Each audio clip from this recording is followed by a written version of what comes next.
Olá, eu sou o André Barcelos, evangelista na Casa do Senhor e congregante da Igreja Evangelho de Cristo aqui em Brasília. Seja bem-vindo ao nosso devocional de hoje, que se tudo der certo, nós vamos chamar de Café com Fé. Hoje, dia 15 de março, sabadão, graças a Deus, como dizem os nossos irmãos adventistas, feliz sábado para você. Que Deus abençoe e seja um dia de descanso, mas também um dia de paz, prosperidade e alegria. Hoje nós vamos fazer a leitura do livro de Juízes, capítulos 4, 5 e 6, e o Evangelho de João, capítulo 13. Mas antes eu quero trazer uma rápida meditação para você, uma frase do pastor Paulo Júnior, que ele diz assim: ocupar a mente com a palavra de Deus é a melhor forma de não deixar o pecado entrar na sua vida, pois é na mente que nasce o pecado.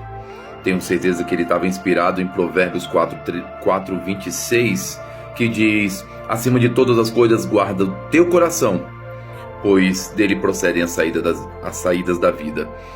Nós lemos a palavra de Deus para que ela possa encher nosso coração. Não lembro qual o Provérbios que vai dizer, mas que virou um ditado popular que diz: a boca fala do que o coração está cheio. Então você tem que pensar do que é que você está enchendo o seu coração. De preocupações, de responsabilidades, de diversão, de lazer, de alegria. Do que é que você está enchendo o seu coração? Quando nós dedicamos parte do nosso tempo para meditação, não só leitura, tá bom? Eu até falei isso na minha igreja na quarta-feira. Nós não lemos a Bíblia só para dizer terminamos de Gênesis, Apocalipse, ou só para poder dizer eu já li ela toda, ou só para dizer que tem conhecimento. Lemos para meditar, lemos para absorver, para aprender com a Bíblia. E quando nós meditamos na palavra de Deus e ela começa a transbordar em nosso coração, tudo na gente vai mudar. E aí o seu coração se enche dos mandamentos de Deus e vai se esvaziando das coisas que vão nos afastando de Deus, ou seja, do pecado. Então, ocupe a sua mente com a palavra de Deus, enche o seu coração com a palavra de Deus, porque assim você está mais próximo de Deus, e o que você vai querer, o que o seu coração vai desejar são as coisas vindas do alto. Para começar a nossa leitura de hoje, eu tenho até que falar um pouco mais baixo, porque minha bebezinha está dormindo. Eu quero junto com você fazer uma rápida oração. E se você me permitir, feche os seus olhos, que eu também vou fazer essa oração com os olhos fechados. Espírito Santo, te louvo e te agradeço por mais um dia em que temos a oportunidade de fazer esse devocional, regado de oração e repleto, Senhor, da vontade de aprender e conhecer mais de Ti. Por isso nós pedimos que o Senhor possa nos dar sabedoria, conhecimento, discernimento e entendimento da Tua palavra e da Tua vontade. Guia os nossos conhecimentos, guia os nossos pensamentos. Não nos deixe ser levado por vãs doutrinas, não nos deixe criar comichões nos ouvidos. Antes, enche-nos de santidade e de temor do Senhor, para que a Tua palavra nos faça querer cada vez mais estar perto de Ti. Por hora é o que eu te peço, eu te louvo e te agradeço em nome de Jesus. Amém. Amém? Vamos partir para a nossa leitura? Livro de Josué, no capítulo 4, que vai falar a princípio de Débora, que se torna juíza de Israel. Depois da morte de Eude, os israelitas voltaram a fazer o que era mal aos olhos do Senhor. Por isso o Senhor os entregou nas mãos de Jabim, rei cananeu de Azor. O comandante do seu exército era Sísera, que habitava em Arosete-Agoim. Sísera, que tinha 900 carros de guerra com rodas de ferro, oprimiu cruelmente os israelitas durante 20 anos. Então, o povo pediu socorro ao Senhor. Quem julgava Israel nessa época era Débora, uma profetisa, mulher de Lapidote. Ela costumava sentar-se debaixo da palmeira de Débora, entre Ramá e Betel, na região montanhosa de Efraim, e os israelitas a procuravam para que ela julgasse suas questões. Certo dia, mandou chamar Baraque, filho de Abinoão, que morava em Quedes, no território de Naphtali, e lhe disse: o Senhor, o Deus de Israel, lhe dá a seguinte ordem: convoque 10.000 guerreiros das tribos de Naphtali e Zebulon para irem ao Monte Tabor. Eu farei Sísera, comandante do exército de Jabim, ir com os seus carros de guerra e guerreiros até o rio Quizon. Ali eu os entregarei em suas mãos. Baraque disse a Débora: só irei se você for comigo, senão eu não irei. Débora respondeu: está bem, eu irei, mas você não receberá a honra nessa missão, pois o Senhor entregará Sísera nas mãos de uma mulher. Então Débora foi com Baraque a Quedes. Ali, Baraque convocou as tribos de Zebulon e Naphtali, e 10.000 guerreiros subiram com ele. Débora também o acompanhou.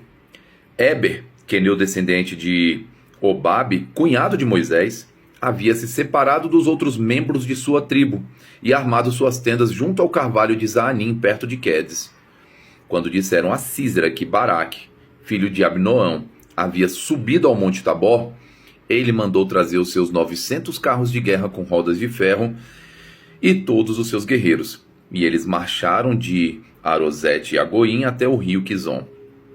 Então Débora disse a Baraque: prepare-se, este é o dia que o Senhor entregará Sísera em suas mãos, pois o Senhor marcha adiante de você.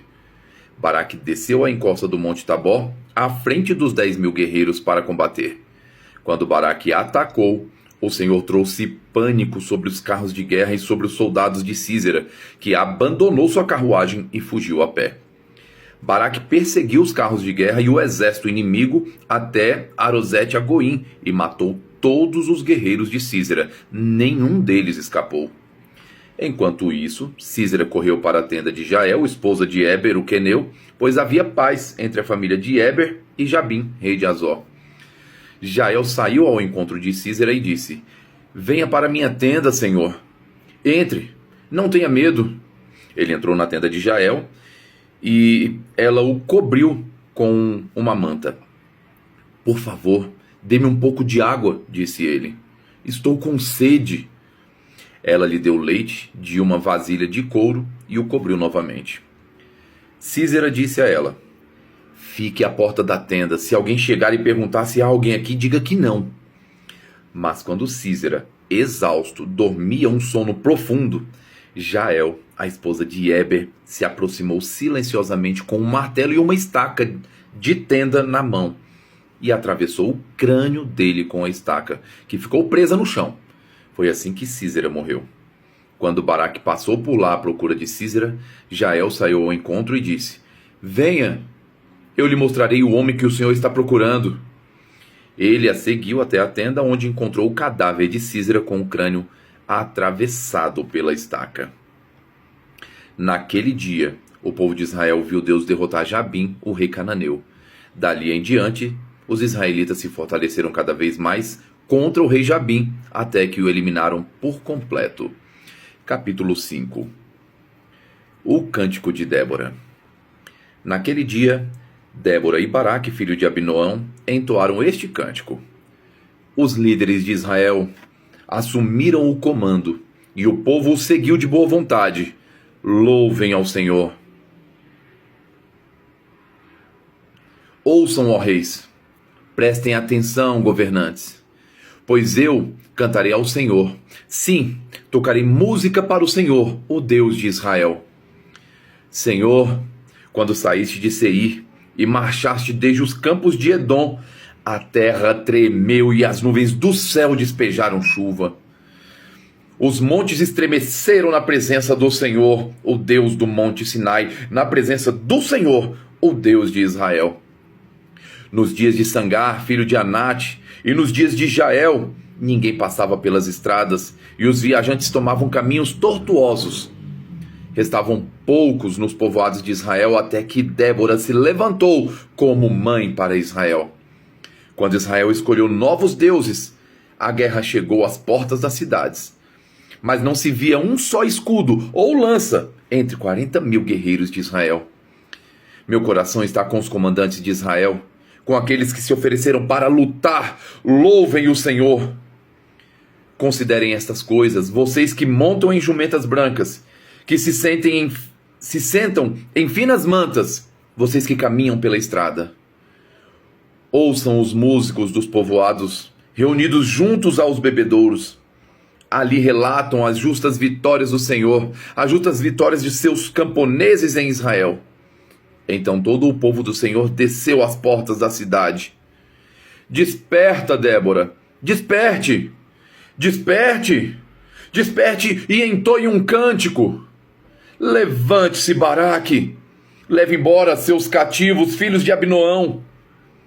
Então os sobreviventes desceram contra os poderosos. O povo do Senhor marchou por mim contra os guerreiros. Desceram de Efraim, terra que antes pertencia aos amalequitas. Seguiram você, Benjamim, com seus soldados. De Maquir desceram os comandantes, de Zebulon os que levam a vara do comando. Os príncipes de Sacá estavam com Débora e Baraque. Sob suas ordens desceram ao vale, mas na tribo de Ruben houve grande indecisão. Porque ficaram entre os currais, ouvindo os pastores assobiarem para seus rebanhos. Sim, na tribo de Ruben houve grande indecisão. Gileade continuou a leste do Jordão. E porque Dan ficou aos navios, junto aos navios. Azer assentou-se inerte na praia e permaneceu em seus portos. Mas Zebulon arriscou a vida, assim como fez Naftali nas regiões altas do campo. Os reis de Canaã vieram e lutaram em Taanaque, perto das águas de Megido, mas não levaram despojos de prata. Desde os céus, as estrelas lutaram.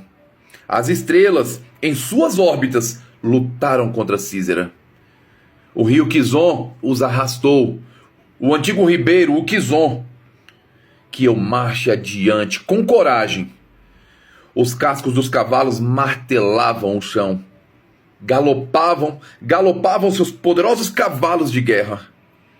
Amaldiçoem os habitantes de Meroz, disse o anjo do Senhor.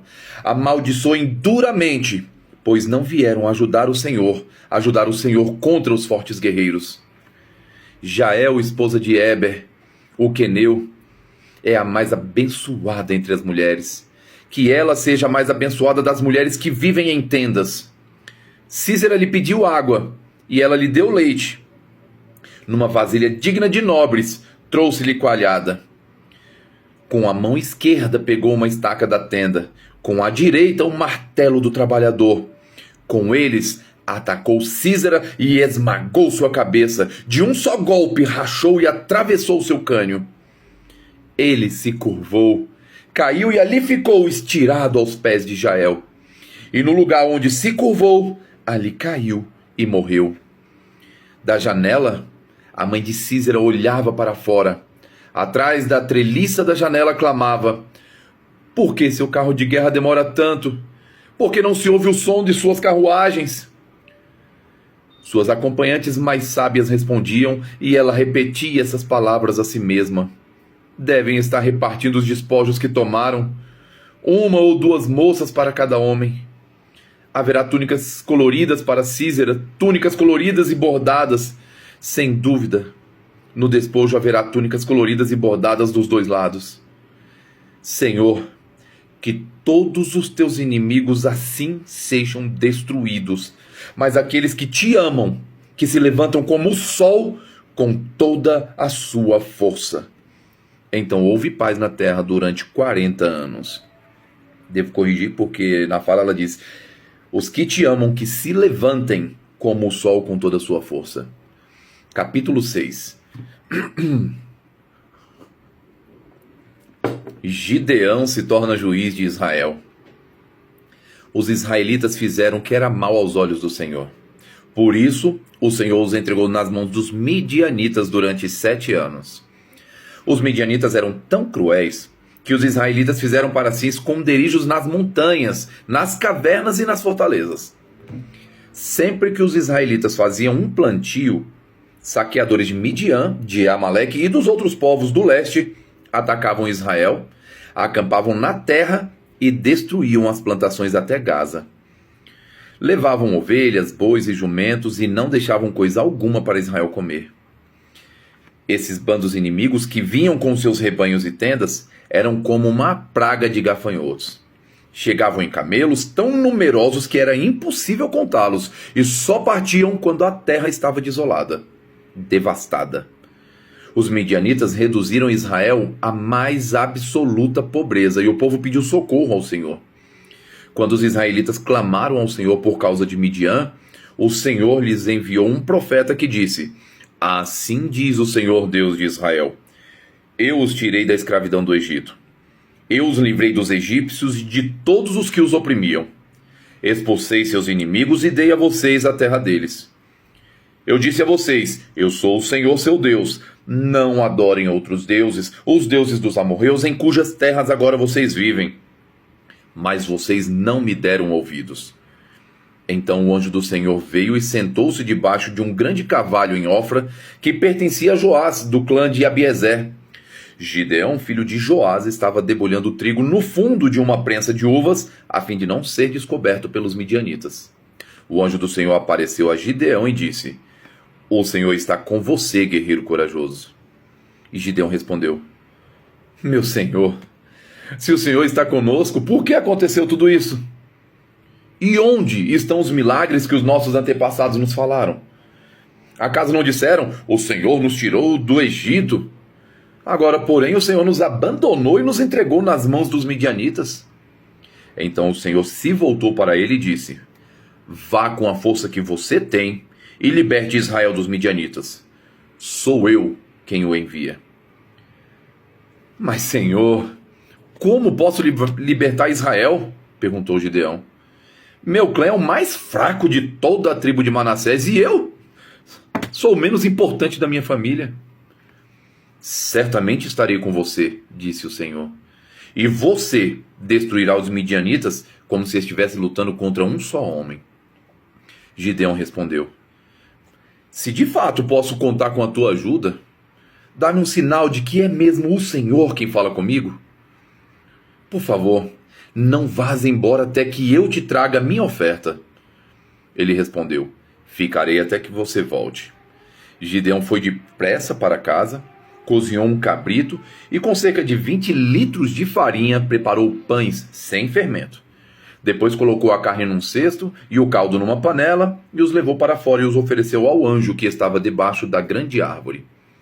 O anjo de Deus lhe disse: Coloque a carne e os pães sem fermento sobre esta pedra e derrame neles o caldo. Gideão obedeceu.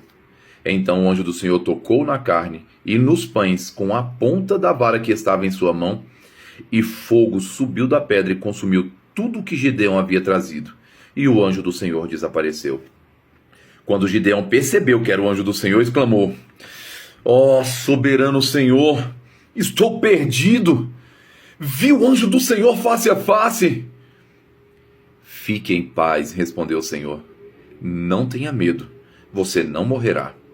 Então Gideão construiu um altar para o Senhor naquele local e o chamou de Javé Shalom. Até hoje o altar está em Ofra, no território do clã de Abiezer. Naquela noite, o Senhor disse a Gideão: Tome o segundo touro do rebanho do seu pai, aquele de 7 anos. Derrube o altar que seu pai fez para Baal e corte o poste ídolo de Azerá que fica ao lado do altar. Depois, construa um altar para o Senhor seu Deus, no alto desta colina, arrumando as pedras com cuidado. Sacrifique o touro sobre o altar como holocausto e use como lenha a madeira do poste de Azerá que você cortará. Gideão levou 10 de seus servos e fez o que o Senhor mandou. Porém, fez tudo de noite, com medo de sua família e do povo da cidade. Logo cedo no dia seguinte, quando os habitantes da cidade começaram a despertar, alguém descobriu que o altar de Baal havia sido derrubado e que o poste de Azerá, ao lado, tinha sido destruído. Em seu lugar, havia um novo altar, sobre o qual estavam os restos do touro sacrificado. Os habitantes perguntaram uns aos outros: Quem fez isso? Depois de uma investigação cuidadosa, descobriram que tinha sido Gideão, filho de Joás. Traga seu filho para fora, os homens da cidade exigiram de Joás. Ele deve morrer, pois derrubou o altar de Baal e cortou o poste de Azerá. Joás, porém, gritou para a multidão que o confrontava: Por que vocês defendem Baal? Acaso pretendem salvá-lo? Quem lutar pela causa dele será morto pela manhã. Se Baal é realmente um deus, ele próprio que se defenda e destrua quem derrubou o seu altar. Dali em diante, Gideão foi chamado de Jerubaal, isto é, que Baal lute com ele, pois derrubou o altar de Baal. Gideão pede um sinal. Pouco tempo depois, os exércitos de Midian, de Amaleque e de outros povos do leste se uniram. Eles atravessaram o Jordão e acamparam no vale de Jezreel. Então o Espírito do Senhor veio sobre Gideão, que tocou a trombeta do chifre de carneiro, convocando para a batalha os homens do clã de Abiezer, que o seguiram. Também enviou mensageiros às tribos de Manassés, Azer, Zebulon e Naphtali, convocando seus guerreiros, e todos atenderam ao chamado. Então Gideão disse a Deus: se de fato vais me usar para salvar Israel, como prometeste, dá-me uma prova da seguinte forma: hoje à noite eu deixarei um pouco de lã na eira, onde se peneiram os grãos. Se pela manhã a lã estiver molhada de orvalho, mas o chão estiver seco, saberei que vais me ajudar a salvar Israel, como prometeste. E foi exatamente o que aconteceu. Na manhã seguinte, bem cedo, Gideão se levantou, espremeu a lã e recolheu uma tigela de água. Então Gideão disse a Deus: peço que não fiques irado comigo, mas se me permites fazer mais um pedido, deixa-me usar esta lã para mais uma prova. Desta vez que a lã fique seca e o chão ao redor dela fique coberto de orvalho. E naquela noite, Deus fez o que Gideão havia pedido. Pela manhã, a lã estava seca, mas o chão estava coberto de orvalho. E agora nós vamos partir para o Evangelho de João, no capítulo 13, onde Jesus lava os pés dos seus discípulos. Antes da festa da Páscoa, Jesus sabia que havia chegado sua hora de deixar este mundo e voltar para o Pai. Ele tinha amado seus discípulos durante seu ministério na terra e os amou até o fim. Estava na hora do jantar e o diabo já havia instigado Judas, filho de Simão Iscariotes, a trair Jesus. Jesus sabia que o Pai lhe dera autoridade sobre todas as coisas e que viera de Deus e voltaria para Deus. Assim, levantou-se da mesa, tirou a capa e enrolou uma toalha na cintura. Depois derramou água numa bacia e começou a lavar os pés dos seus discípulos, enxugando-os com a toalha que estava em sua cintura. Quando Jesus chegou a Simão Pedro, este lhe disse: o Senhor não vai lavar meus pés? Jesus respondeu: você não entende agora o que eu estou fazendo, mas algum dia entenderá. Lavar meus pés? De jeito nenhum, protestou Pedro. Jesus respondeu: se eu não os lavar, você não terá comunhão comigo. Simão Pedro exclamou: Senhor, então lave também minhas mãos, minha cabeça, e não somente os pés. Jesus respondeu: a pessoa que tomou banho completo só precisa lavar os pés para ficar totalmente limpa. E vocês estão limpos, mas nem todos. Pois Jesus sabia quem o trairia. Foi a isso que se referiu quando disse: nem todos vocês estão limpos. Depois de lavar os pés deles, Jesus vestiu a capa novamente, retornou a seu lugar e perguntou: vocês entendem o que eu fiz? Vocês me chamam mestre e senhor, e têm razão, porque eu sou. E uma vez que eu sou seu senhor e mestre, lavei seus pés. Vocês devem lavar os pés uns dos outros. Eu lhes dei um exemplo a ser seguido. Façam como eu fiz a vocês. Eu lhes digo a verdade. O escravo não é maior do que o seu senhor, nem o mensageiro é mais importante do que aquele que o envia. Agora que vocês sabem essas coisas, serão felizes se as praticarem. Jesus prediz a traição de Judas. Não diga essas coisas a todos vocês. Conheço os que escolhi. Mas isto cumpre as escrituras que dizem: aquele que come do meu alimento voltou-se contra mim. Eu lhes digo isso de antemão para que, quando acontecer, vocês creiam que eu sou aquele de quem falam as escrituras. Eu lhes digo a verdade: quem recebe aquele que envio, recebe a mim. E quem recebe a mim, recebe o Pai que me enviou. Então Jesus sentiu profunda angústia e exclamou: eu lhes digo a verdade. Um de vocês vai me trair. Os discípulos olhavam uns para os outros sem saber a quem ele se referia. O discípulo a quem Jesus amava ocupava o lugar ao lado dele à mesa. Simão Pedro lhe fez um sinal para que perguntasse a quem Jesus se referia. Então o discípulo se inclinou para Jesus e perguntou: Senhor, quem é? E Jesus respondeu: é aquele a quem eu der o pedaço de pão que molhei na tigela. E depois de molhar o pedaço de pão, deu-o a Judas, filho de Simão Iscariotes. Quando Judas comeu o pão, Satanás entrou nele. Então Jesus lhe disse: o que você vai fazer, faça logo. Nenhum dos outros à mesa entendeu o que Jesus quis dizer. Como Judas era o tesoureiro, alguns imaginaram que Jesus tinha mandado que ele comprasse o necessário para a festa ou desse algum dinheiro aos pobres. Judas saiu depressa e era noite. Jesus prediz a negação de Pedro. Assim que Judas saiu, Jesus disse: chegou a hora de o Filho do Homem ser glorificado. E por causa dele, Deus será glorificado. Uma vez que Deus recebe a glória por causa do Filho, ele dará ao Filho sua glória, de uma vez por todas. Meus filhos, estarei com vocês apenas mais um pouco. E como eu disse aos líderes judeus, vocês me procurarão, mas não poderão ir para onde eu vou. Por isso, agora que lhes dou um novo mandamento: amem uns aos outros. Assim como eu os amei, vocês devem amar uns aos outros. Seu amor uns pelos outros provará ao mundo que são meus discípulos. Simão Pedro perguntou: para onde o Senhor vai? Jesus respondeu: para onde vou, vocês não podem ir agora, mas me seguirão mais tarde. Senhor, por que não posso ir agora? Perguntou ele. Estou disposto a morrer pelo Senhor. Morrer por mim? Disse Jesus. E eu lhe digo a verdade, Pedro. Antes que o galo cante, você me negará 3 vezes. E aqui, meus queridos, nós fechamos esse devocional de hoje, sabadão.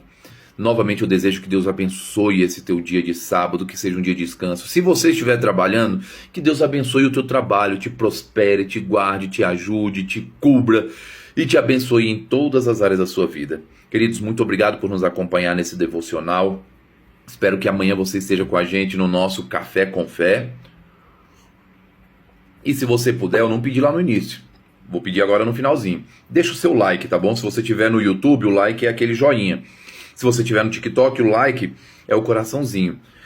Por favor, deixa o seu like. Se você concluiu comigo, chegou aqui até esses 27 minutos de vídeo, coloca no comentário, por favor, meu pedido, por favor, coloca no comentário: concluído com sucesso. Por favor, põe desse jeito, põe só concluído não. Eu sei que você ouviu tudo, mas põe concluído com sucesso. E o último favor que eu te peço, eu não estou colocando alternativas, eu estou pedindo que você me faça esses 3 favores. Se puder, por favor, compartilhe esse vídeo. Copie o link, manda para pessoas que você sabe que precisam ler a Bíblia, gostariam de ler a Bíblia, mas não conseguem. Manda esse link para eles e diz: olha, é a leitura bíblica, tá? Tem apenas uma meditaçãozinha no início, mas ele é primordialmente da leitura bíblica, tá bom? Deus te abençoe, que você possa estar conosco amanhã em nome de Jesus e o teu sábado, hoje, seja o melhor dia da sua vida, em nome de Jesus.